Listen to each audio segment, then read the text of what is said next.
Concern is rising in India that China is turning the Pakistani port of Gwadar across Aden and Red Sea into a virtual military base with the opening of a new airport. China already has troops in Balochistan on the pretext of protecting its citizens from attacks by terrorists. But the exact size of the PLA presence in the region is a secret. As was predicted by China watchers and specialists, Beijing is using the Belt and Road Initiative, or BRI, in many areas to strengthen its military capability. With the Indian Navy patrolling in the Red Sea, this is an obvious cause of concern for New Delhi. The international Chinese military buildup also reflecting the Chinese ambition to become an alternative superpower to the US across strategic areas, economic growth, and scientific innovation. America has over 800 military bases across the world and has been a long-term military patron of Pakistan. The newly inaugurated airport in Balochistan has been branded a donation by the Chinese Communist Party's mouthpiece, Global Times. While Pakistan hailed it as a shining symbol of friendship with China, analysts suggest the move is expected to bolster the China-Pakistan Economic Corridor, or CPEC, the biggest project under the BRI. But is this a cause of concern for India over Beijing's potential military presence in the region? Last week, a Pakistan International Airlines, or a PIA aircraft, landed at the new airport, which was inaugurated in October by Prime Minister Shehbaz Sharif and the Chinese Premier. On January 20, the airport started its commercial operations. What's unique about the airport? Why is it significant? Well, the $230 million state-of-the-art airport spanning 430 acres in southwestern Pakistan is reportedly the largest airport built in the country. Going by the scale of the project and the investment involved, one would imagine it to be quite a big deal. It is in fact central to China's CPEC project worth $65 billion. And why is that? As China wants to develop Gwadar into a pivotal trade and transport hub. What it does not say or advertise is that the airport enables China to escalate its military presence in the region. You see, China has had its eyes on Gwadar for a long time. In fact, the Gwadar port is a main feature of the CPEC and key to the BRI project, and the China Overseas Port Holding Company plans to expand the port by constructing 9 new multi-purpose berths along 3.2 kilometers of seafront to the east of the existing ones. And what's more, Gwadar port is also poised to serve as an alternative shipping route to the Malacca Strait, which is frequently patrolled by the US, which opens China's doors to West Asia, a move that is supposed to have strategic and economic implications. And considering the dire strait of Pakistan's economy and its status as a client state of China, Pakistan is not capable of exercising any independence. It has no option but to kowtow to China's plans, in which Pakistan is a surrogate for larger ambitions. Pakistan has even kept quiet on issues about Pakistan's territorial sovereignty.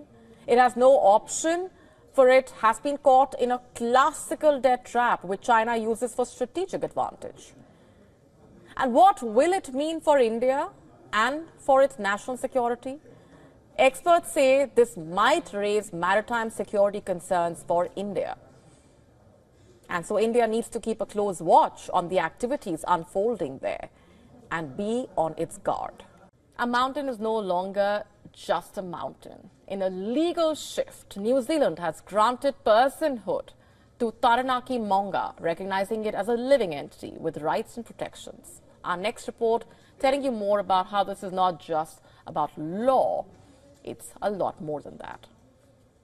Those of that opinion will say aye. Aye. To the contrary, the ayes have it.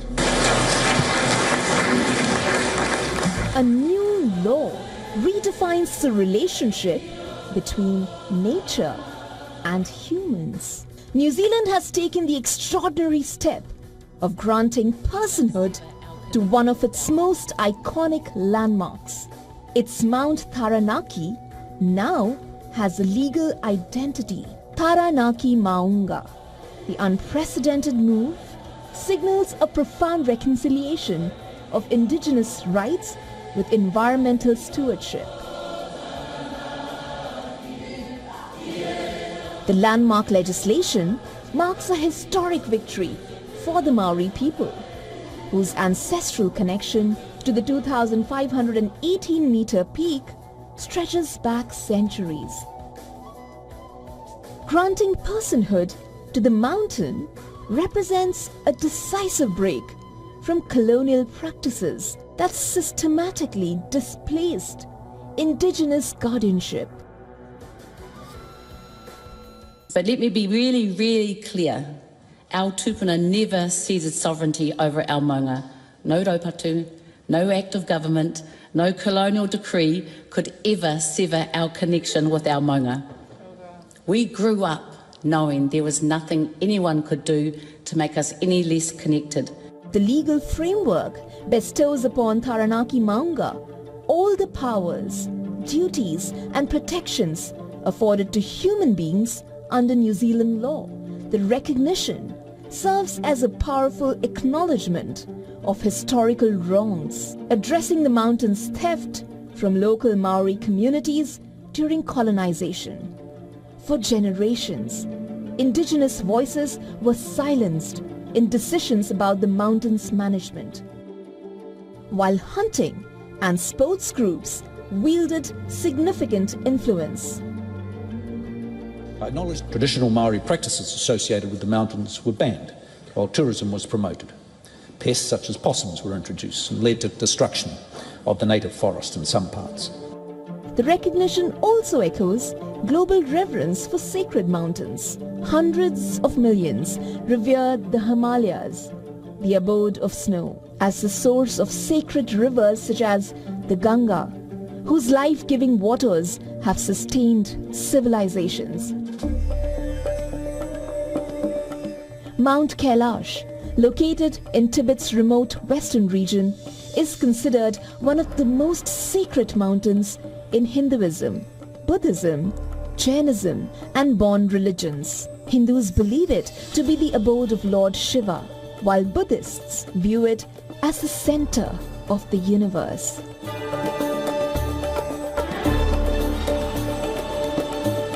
Similarly, Govardhana Hill in Vrindavan, the holy town in Uttar Pradesh, northern India, is revered for its association with Lord Krishna. As climate change threatens the world's most sacred and fragile landscapes, this decision in New Zealand sets a precedent. Will other nations follow suit? Shifting focus for now, asteroids are cosmic time bombs. They can wipe out entire species. But what if they also created life? Our next story explains more about a groundbreaking discovery from asteroid Bennu, now shaking our understanding of life's origins.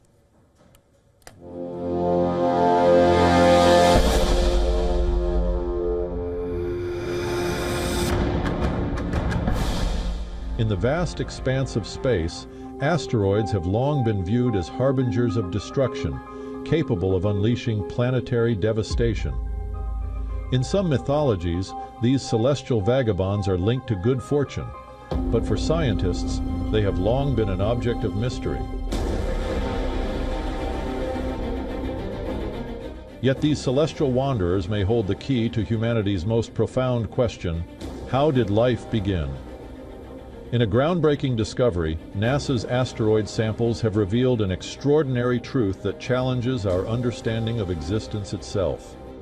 The 1 in 21.6 grams of dust and pebbles retrieved from asteroid Bennu, the largest cosmic haul ever collected beyond the moon, have yielded staggering evidence that these space rocks may have seeded Earth with life's fundamental ingredients.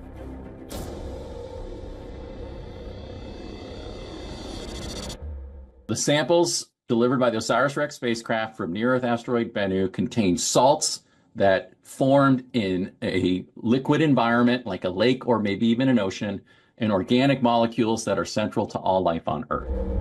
In the early solar system, Planets including Earth and various moons were pelted by asteroids and other space debris that carried water and chemicals, including organic compounds.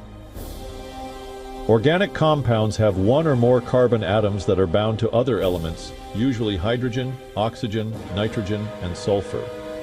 All life on Earth is based on carbon and is built from organic compounds, including the amino acids used to create proteins and nucleobases. We've thought for a while that the water on Earth certainly could have come from an asteroid because we've seen water for a long time.